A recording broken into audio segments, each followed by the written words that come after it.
Bonjour, ici Clément Dorville, formateur agréé par Signe Buzan et Tony Buzan pour le mindmap, la créativité et le logiciel iMindMap.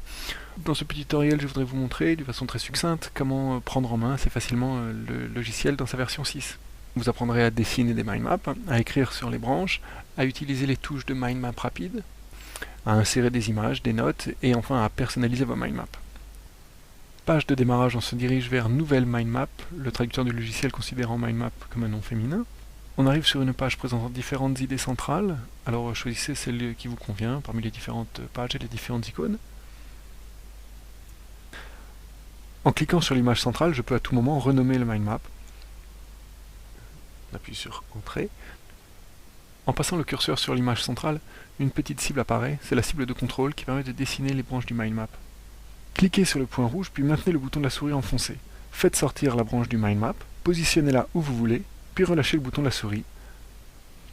Notez alors l'apparition d'une nouvelle cible de contrôle à l'extrémité de la branche. La couleur bleue permet de déplacer la branche du mindmap où bon vous semble et d'en modifier la taille. La couleur rouge permet de tracer une nouvelle branche. La couleur orange permet de tracer une branche avec rectangle de texte. La couleur verte crée des flèches, cela permet de mettre en évidence des liens ou des associations entre les branches. Bien sûr, pour pouvoir complètement gérer la création de votre mindmap, chaque fois que vous passerez votre curseur à l'extrémité d'une des branches, vous retrouverez la cible de contrôle.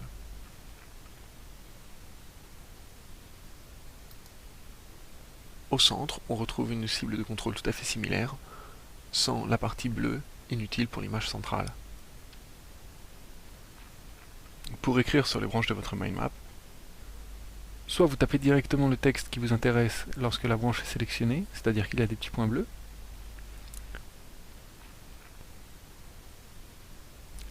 Soit vous double-cliquez sur n'importe quelle branche, et puis vous pouvez écrire le texte.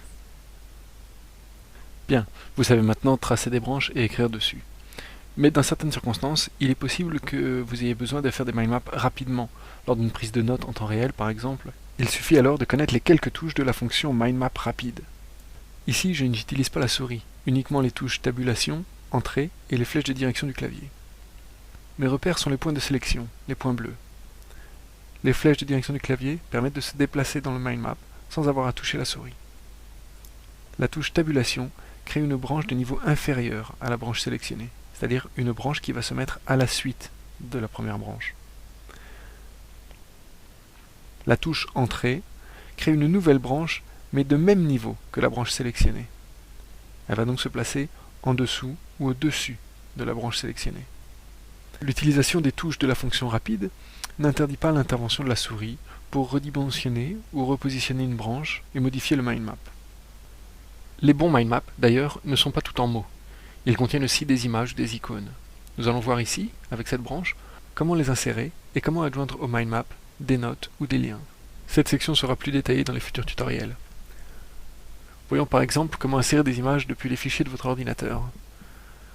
Ce que les utilisateurs de Mac connaissent très bien, le drag and drop ou glisser-déposer. Je vais vous montrer un exemple avec notre première branche. J'ai redessiné, sur un logiciel de dessin, la cible de contrôle.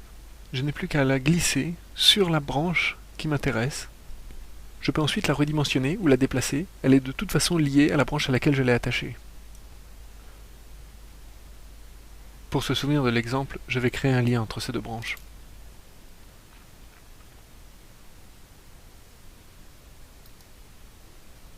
Le logiciel met aussi à disposition une bibliothèque d'icônes disponible depuis le panneau de contrôle, derrière la petite silhouette. La fenêtre du contrôleur s'ouvre dans la section icônes et vous choisissez l'icône qui vous convient. Voilà. Je vais prendre celui-ci par exemple. Je referme la fenêtre du contrôleur pour avoir plus de place. Vous pouvez aussi, pour diverses raisons, avoir besoin d'attacher à l'une de vos branches des notes plus conséquentes, un enregistrement audio, des fichiers ou des liens internet. Le panneau de contrôle nous offre encore une solution rapide.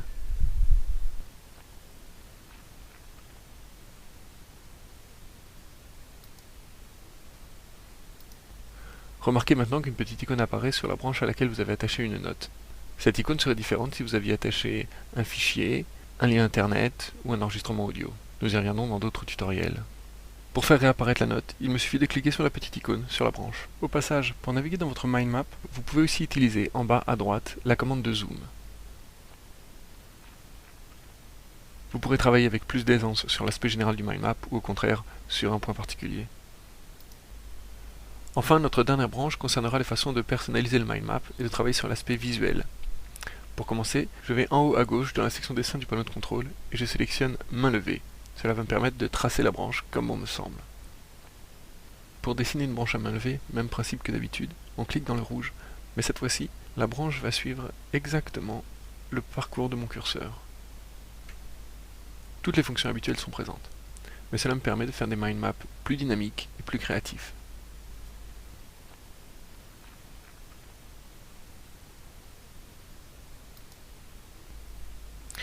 Si l'une des branches que vous avez tracées ne vous convient pas, vous pouvez toujours l'ajuster grâce au point de contrôle bleu que nous avons déjà rencontré. Pour ce faire, cliquez sur le point ajusté, déplacez-le comme vous voulez, puis relâchez la souris.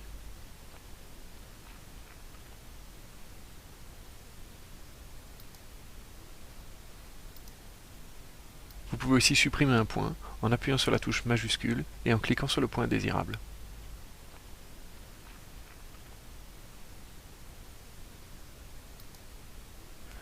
Toutes ces actions sont possibles partout, à tout moment sur le mind map. Cela vous assure un parfait contrôle de l'aspect visuel de vos cartes.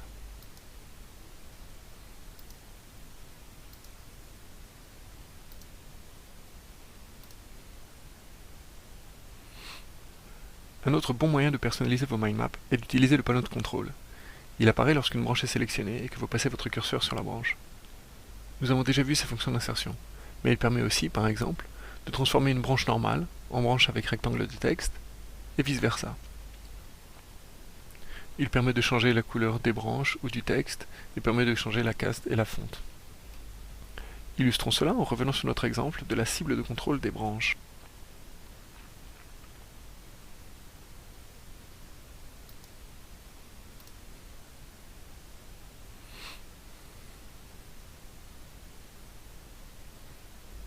Ah oui, je peux décider que le texte, sur une branche ou sur une flèche, soit situé à l'origine de la branche, au milieu ou à la fin de celle-ci. Je le décide grâce au bouton du panneau de contrôle, en haut. Je choisis centrer et l'on voit que tout de suite, le texte vient se mettre au milieu de la branche, ici de ma flèche.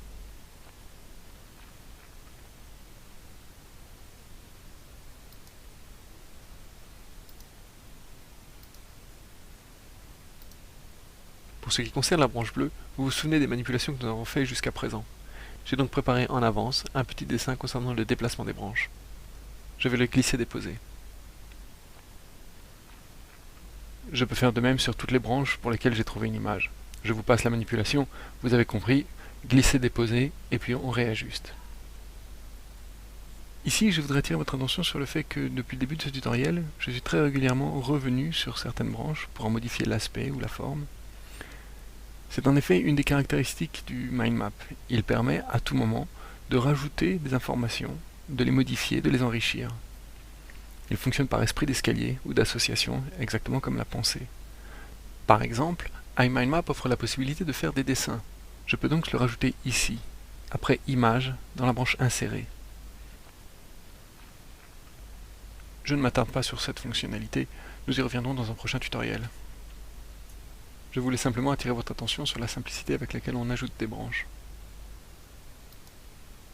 Enfin, je voudrais terminer sur la notion de style qui vous permet d'avoir des mind maps à l'aspect vraiment très différent. Sur le panneau de contrôle, en haut, à gauche, il y a un petit onglet style. Si vous cliquez dessus, vous arriverez sur une liste d'aspects différents. Sélectionnez-en un, vous verrez que votre mind map s'organise tout de suite différemment. Bien sûr, tout ce que nous avons vu jusqu'à présent reste possible, même si nous avons changé de style.